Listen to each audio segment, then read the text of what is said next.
Құрметті тыңдарман, сіз қазақ жазушыларының туындыларынан құралған жинақты аштыңыз.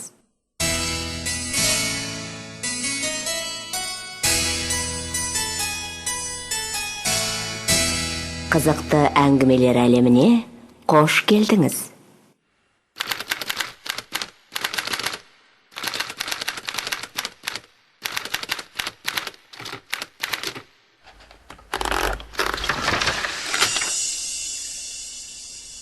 Арыстанбайдың мұқшы.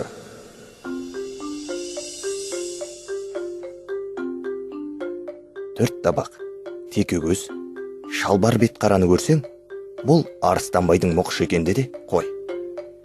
Мұқшы екенін сездіруге өзі де құмар. Қызмет басындағы адамдарды көрсе, шырғалап соның маңынан шықпайды. Жақсы келдің, шырағым, сені көруге құмар болып отыр елік.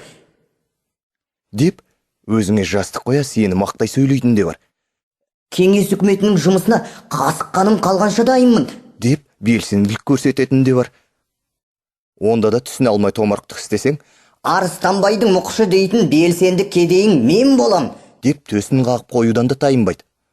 Осының бәрін жаудырса, мұқыш осы екен ғой, деп өзіңде қол қоясың. Мен мұқышты бірінші рет ауылдық кеңесте кездестірдім.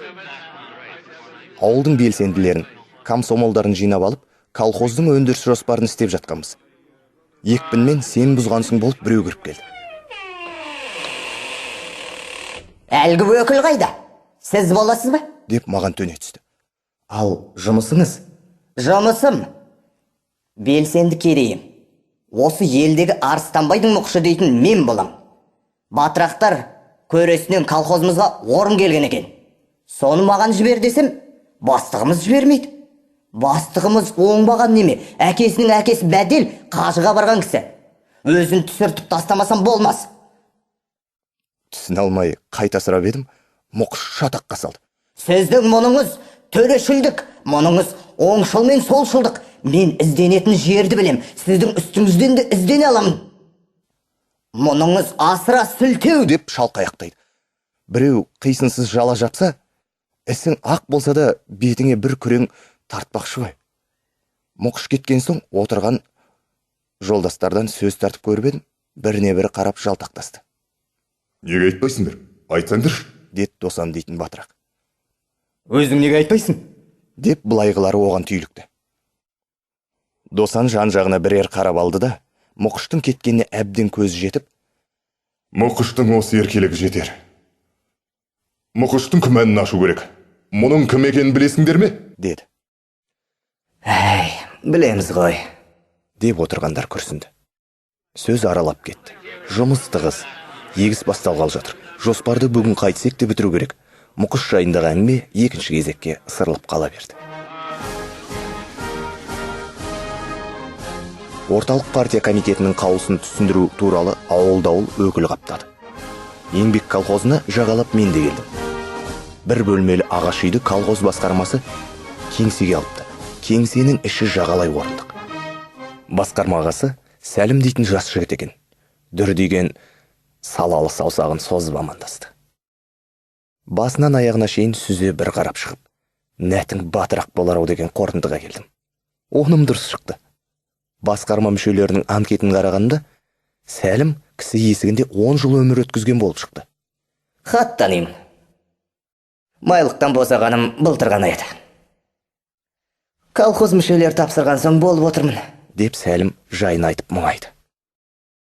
Қала модасымен киінген қызыл шырайлы жігіт колхоз мүшелерінің сауатсыздығын жою үшін келген мұғалім болып шықты. Сәлім жолдастың қолы босамайды, жұмыс көп.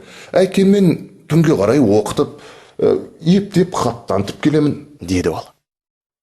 Үстел үстінде бір қағаз жатыр. Рапорт деген сөзді бас жағына ірі қылып жазып қойыпты. Бұл ауылдық кеңеске жолданылатын рапорт. Еңбек колхозы егіске әзірлік жұмысын 100% дайын қылып, енді серт орынша бергелі отырған рапорт осы. Рапорттың аяқ жағында арбиған бір жазу тұр. Бұл Сәлімнің қойған қолы. Өмірі айыр мен күректен босанмаған мына дүрдиген саусақ бүгін жаңа жұртшылықтың серт қағазына сендіріп, мир орнына шимай таңбасын салып отыр. мұқыш дейтін белсендіміз болатын. Естуіңіз бар шығар. деп Сәлім күлімсіреді. Елең ете қалдым. Ал ол қайда? Үйінде. Колхоздан шыққан жеке шаруа. деді Сәлім. Ауылдың жалпы жиылысы шақырылды. Мұқыш та келді. Алғашқы көргенімдегідей екпін жоқ, бәсең. Әйтсе де, шырға тартып жақындап, Жақсы келдіңіз. Сізді ынтығып күтіп отыр едік. деді.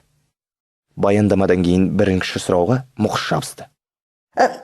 Колхоздан шығып, жеке шаруа болып отыруға ерік пе? Ерік емес деп айтқан адам болып бет. деп Сәлім ілінсе түсті. Мұқыш сұрланып сала берді. Көзі шапыраштанып, ұясынан шығып кеткендей болды. Шарт жүгініп алып, басындағы елтіріп өрікті жерге алып ұрғанда, жамаулы құрым киіздің тозаңы түтін құсап бұрқ етті. Сәлім мені ауызға қақты, сөйлетпеді.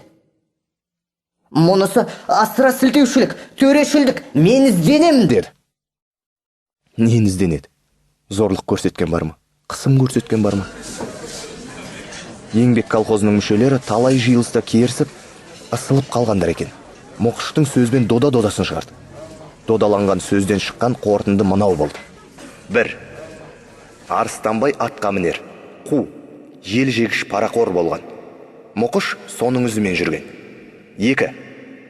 Колхоз болғанға шейін Мұқыш осы ауылды бір шыбықпен айдап келген.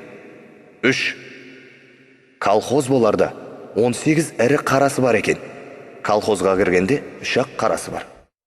Өзгесін сатқан, сойған, ыдыратқан. 4. Колхозға мүше болып тұрған кезінде жұртты бір-бірімен байланыстырып, күнде дау туғызып, берекені кетірген. 5.